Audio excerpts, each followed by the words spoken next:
Amis auditeurs, bonjour. L'équipe de Lumière sur le chemin partage avec vous des accents de triomphe. À la fin de l'émission, nous vous indiquerons un choix de publication disponible sur notre site internet www.mediachrist.net.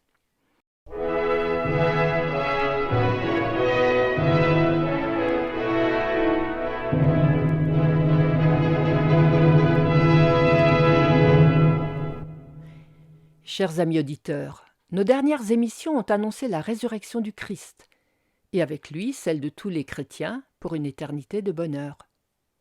Oui, mais pour cela, il faut croire que Jésus est vraiment le Sauveur. Et la foi, c'est fragile. Et pourtant l'apôtre Jean nous lance un formidable slogan « Chrétiens, la victoire qui triomphe du monde, c'est votre foi ». Voilà une affirmation qui donne du cœur au ventre. Écoutons Jean, c'est dans sa première lettre au début du chapitre 5. Quiconque croit que Jésus est le Christ est né de Dieu. Et quiconque aime celui qui l'a engendré aime aussi celui qui est né de lui. Nous connaissons que nous aimons les enfants de Dieu lorsque nous aimons Dieu et que nous pratiquons ses commandements.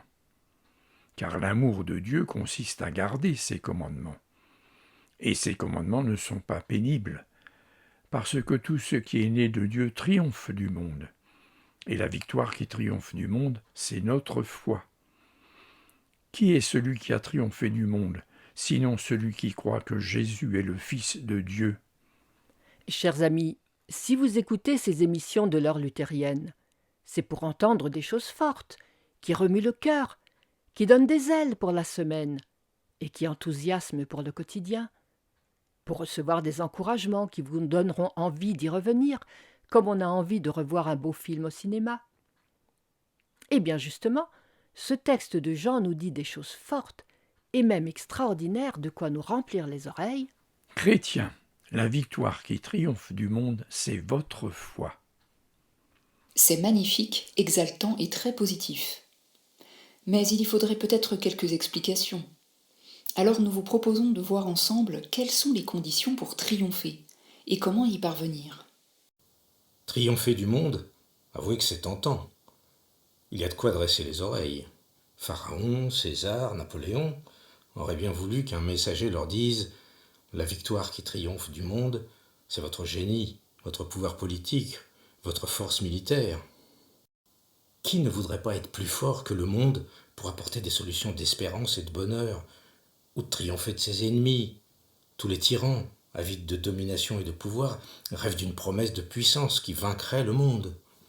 Et voilà que l'apôtre Jean, inspiré du Saint-Esprit, s'autorise à lancer au monde des petites communautés de croyants. Mes frères et mes sœurs, votre foi, ce n'est pas du pipeau. Elle a à son actif une formidable victoire.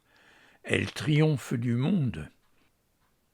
Même le plus petit d'entre vous, l'enfant baptisé fraîchement, le chrétien fragile et timide, même celui-là possède la victoire qui triomphe du monde.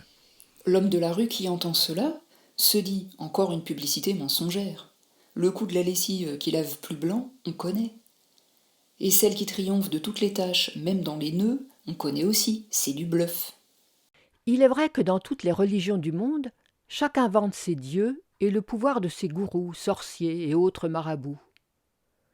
Dans toutes les guerres, dans chaque camp, on se lance des défis au nom du Tout-Puissant, c'est vieux comme le monde. Goliath aussi vantait ses dieux contre David, qui, lui, défiait le géant au nom du Dieu d'Israël. Les soldats germaniques arboraient des ceinturons marqués « Gott mit uns », Dieu avec nous. Des dictateurs envahissent les pays voisins et détruisent tout sur leur passage en prétextant une libération du mal. Triompher du monde, être le plus fort dans le monde, régner sur la terre entière, c'est un rêve vieux comme le monde. Chers amis, il ne suffit pas de se vanter du pouvoir de son Dieu. Il faut que la prétention repose sur du solide. Sinon, bien sûr, ce n'est qu'une fanfaronnade. Alors si vous vantez la victoire de votre Dieu et la force de votre foi, tâchez d'être sûr de l'un et de l'autre. Sinon vos prétentions seront ridicules. Justement, l'apôtre, qui vient de nous gratifier d'un pouvoir mondial, nous précise aussitôt à quelles conditions la foi est victorieuse du monde. Il précise, il faut être né de Dieu. Alors vous qui nous écoutez aujourd'hui, sortez vos extraits d'actes de naissance et vérifiez si vous êtes vraiment né de Dieu. C'est une formule rhétorique, bien sûr. N'empêche que l'argument demeure et qu'il pose la question. Oui, comment sait-on en fait qu'on est né de Dieu, que Dieu est notre Père, que nous sommes ses enfants, et que nous bénéficions de la force, du pouvoir, des avantages de notre Père céleste? C'est gravé sur mon front. L'apôtre ne s'embarrasse pas d'arguments fumeux.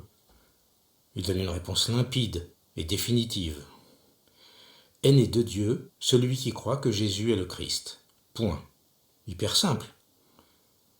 Voyez-vous, rien n'est plus facile que de naître de Dieu, et donc de se réclamer de sa paternité. Il suffit de se tourner vers Christ, le Messie sauveur, et d'en faire sérieusement l'objet de la foi, de l'espérance et du salut. Le prophète Joël, au chapitre 2, verset 32, l'apôtre Paul aux Romains, au chapitre 10, verset 13, et Pierre, dans le livre des Actes, au chapitre 2, verset 21, nous disent la même chose. Quiconque invoquera le nom du Seigneur sera sauvé. Et encore au livre des Actes des Apôtres, au chapitre 16, verset 31, Paul rassure son geôlier. Crois au Seigneur Jésus et tu seras sauvé, toi et ta famille.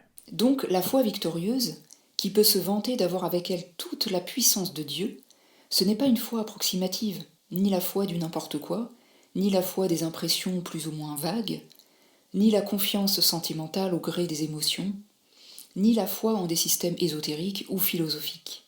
La foi qui fait naître de Dieu et qui change complètement la donne est celle qui croit au Christ mort pour les péchés et ressuscité pour la justification du coupable.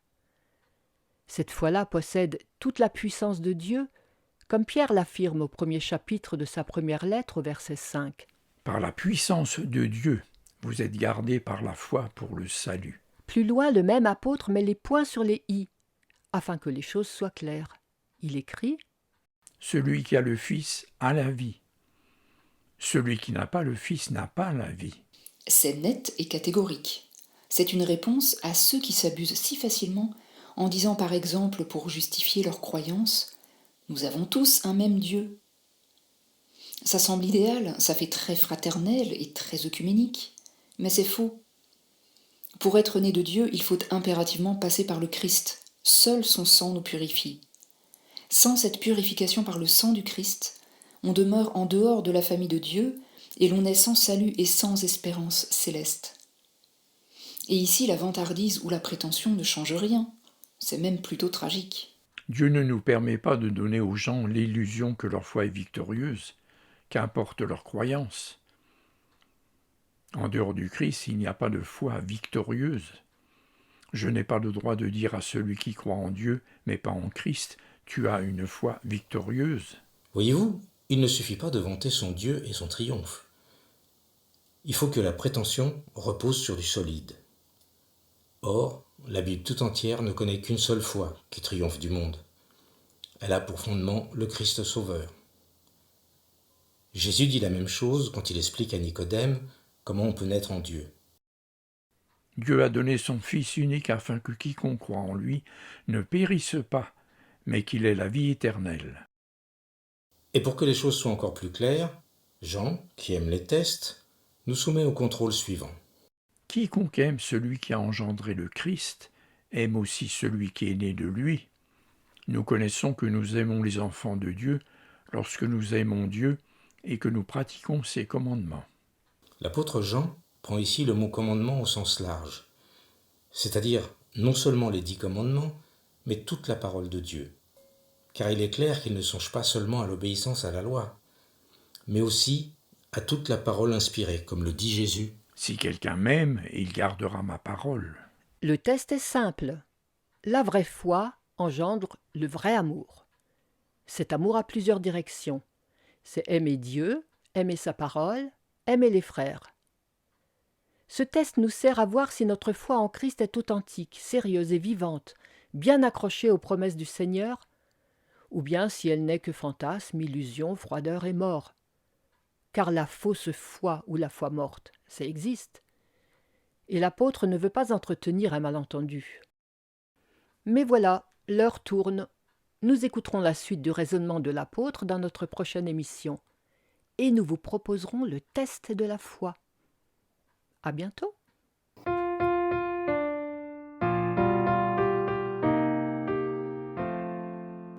Dieu Tout-Puissant, quand mon cœur considère tout l'univers créé par ton pouvoir, le ciel d'azur, les éclairs, le tonnerre, le clair matin ou les ombres du soir, de tout mon être alors s'élève un chant, Dieu Tout-Puissant, que tu es grand.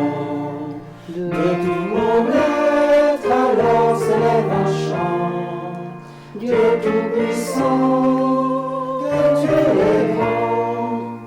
Quand par les bois ou la forêt profonde, j'entends joyeux tous les oiseaux chanter.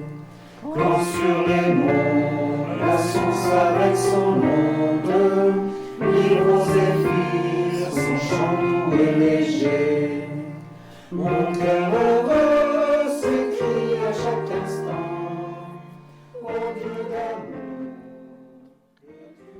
Prions. Seigneur, notre divin roi, les hommes de tous les temps ont toujours essayé d'être plus forts que leurs voisins, pour les asservir si possible. La victoire que tu proposes à tes enfants est celle de l'amour, un amour qui procure la paix sur la terre et qui conduit à l'éternité bienheureuse. Alors Seigneur, ouvre les oreilles de beaucoup de gens pour que leur cœur reçoive cette victoire. Amen. L'héritier du grand roi. Alors mon cœur dit la nuit le jour que tu es bon, ô Dieu d'amour. Alors mon cœur dit la nuit le jour que tu es bon, ô Dieu d'amour. Quand mon sauveur éclatant de lumière se lèvera de son trône éternel, et que laissant les douleurs de la terre, je pourrai voir les splendeurs de son ciel. Je redirai dans son divin séjour, rien n'est plus grand que ton amour. Je redirai dans ton divin séjour.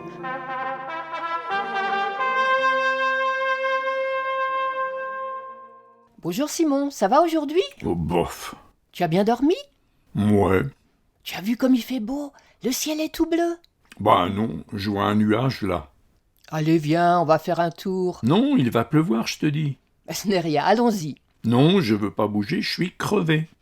Oh, mais dis donc, tu ne serais pas en train de nous faire une méchante déprime, toi? La dépression nerveuse, voilà une question douloureuse. Notre brochure intitulée « La dépression peut vous aider à trouver l'aide spirituelle de notre Seigneur pour compléter l'assistance de votre médecin ». Vous la trouverez sur notre site internet www.mediachrist.net. Voici donc la sélection du jour. La brochure « La dépression », notre magazine Amitié luthérienne et notre cours biblique par correspondance vous sont offerts. Adressez-vous à notre site internet www.mediachrist.net ou retrouvez-nous sur YouTube. Vous y trouverez tous ces renseignements, un catalogue de nos publications et bien d'autres informations.